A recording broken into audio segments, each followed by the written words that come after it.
नमस्कार दोस्तों। पहली बार देश ने नरेंद्र मोदी को विपक्ष से डरते देखा। पहली बार देश ने नरेंद्र मोदी के चेहरे पर सत्ता जाने का भय देखा। देश ने पहली बार नरेंद्र मोदी को अपनी कुर्सी बचाने का जुगाड़ करते देखा।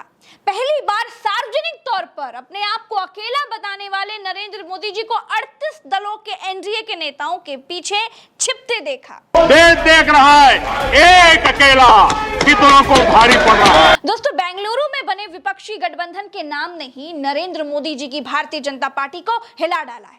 अब से विपक्षी गठबंधन का नाम है INDIA यानी India national developmental inclusive alliance. इस नाम ने ही नरेंद्र मोदी जी के कैंप की नींदें उड़ा दी हैं। जैसे ही विपक्ष ने अपने गठबंधन का नाम इंडिया रखा, वैसे ही असम के मुख्यमंत्री हेमंत बिस्वा शर्मा ने अपने ट्विटर से इंडिया हटाकर भारत कर लिया। भारतीय जनता पार्टी भारी सदमे में है।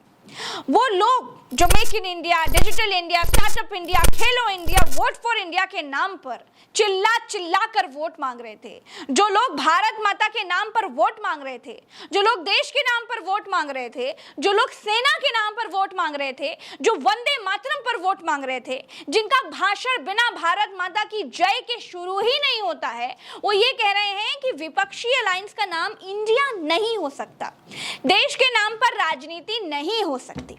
दोस्तों, अब ये भी देखिए कि इंडिया इस गठबंधन में कौन कौन से दल शामिल है, ये उसकी लिस्ट है, और एनडीए में कौन कौन से दल है उसकी लिस्ट ये है। वीडियो पॉज करके आप इनके नाम देख सकते हैं, क्योंकि मेरे वीडियो पर आप हैं इसका मतलब ये ही है कि आपको फर्जी वाली लफाजी बिल्कुल नहीं मिलने वाली है। आपको ज्ञान बढ़ाना है और आपके ज्ञान को हम बढ़ा सकें ऐसा ही कंटेंट आपको देते रहते हैं। ठीक, तो दोस्तों अब मैं आपको कुछ दिखाना चाहती हूँ। ये दो तस्वीर है। पहली तस्वीर देखिए, इसमें पीछे देखिए जरा, पोस्टर पर आपको किसकी फोटो दिखाई दे रही है? नरेंद्र मोदी जी की। यानी एनडीए में सिर्फ एक ही व्यक्ति ब्रांड है, सिर्फ एक ही व्यक्ति सब कुछ है। उसी व्यक्ति को आप रेल मंत्री समझिए, उसी व्यक्ति को आप स्वास्थ्य मंत्री समझिए, उसी व्यक्ति को आप प्रधानमंत्री मानिए, उसी व्यक्ति को आप एनडीए मानिए, उसी व्यक्ति को आप देश मानिए। अब दूसरी तस्वीर दिखाती हूँ। अब ये तस्वीर देखिए, ये तस्वीर विपक्षी गठबंधन यानी इंडिया की है। ये तस्वीर बेंगलुरु से आई है। इसको देखिए, इसमें पीछे क्या है? इसमें पीछे सभी नेताओं के फोटोज हैं। सबके फोटोज हैं, मतलब सबकी अहमियत है, मतलब सबका सम्मान है, मतलब यहाँ सबकी बातों का मतलब होगा, यहाँ तानाशाही नहीं चलेगी, मतलब यहाँ सबकी राय की अहमियत और कीमत होगी। अब फिर से ये तस्वीर देखिए, इसमें मोदी जी हैं, सब मिलकर उनको माला पहना रहे हैं। लग ही नहीं रहा है कि एनडीए की मीटिंग है, लगता है कि रैली का मंच है और लोकसभा का टिकट पाने वाले प्रत्याशी धन्यवाद दे रहे हैं। किसी हाल में ये सब पार्टनर्स नहीं लग रहे हैं, ये गठबंधन के साथी नहीं है। एक व्यक्ति की दया पर, एक व्यक्ति की कृपा पर गठबंधन में है। ये बात भी है कि एनडीए के 38 दलों में 25 ऐसे जिनके पास एक भी सीट नहीं है, 7 पार्टियां ऐसी हैं जिनके पास सिर्फ एक एक सीट है। इज्जत ना मिलने का कारण ये भी हो सकता है, लेकिन चुनाव में सीटों से ज्यादा समर्थन मायने रखता है। ये बात इंडिया वाला गठबंधन अच्छे से जानता है, इसीलिए मंच पर सबकी तस्वीरें हैं। और सुनिए, आपको लगेगा कि एनडीए की मीटिंग है तो सबने कुछ ना कुछ जरूर कहा होगा, लेकिन ऐसा नहीं हुआ। मोदी जी ने यहाँ भी भाषण दिया और सबने सिर्फ सुना। ऐसा लग रहा था कि एनडीए गठबंधन के 38 दलों के नेता पार्टनर नहीं, रैली में 500 रुपए दिहाड़ी के हिसाब से बुलाई गई भीड़ में हो। मोदी जी ने वंशवाद, राष्ट्रवाद, भ्रष्टाचार, यही पुराना टेप रिपीट कर दिया। सबने सुनकर तालियां बजाई और अपने अपने घर चले गए। यही करना था तो इतवार को 11 बजे रेडियो पर भी यही बजता है, वहां सुनकर ताली बजा लिया जाता।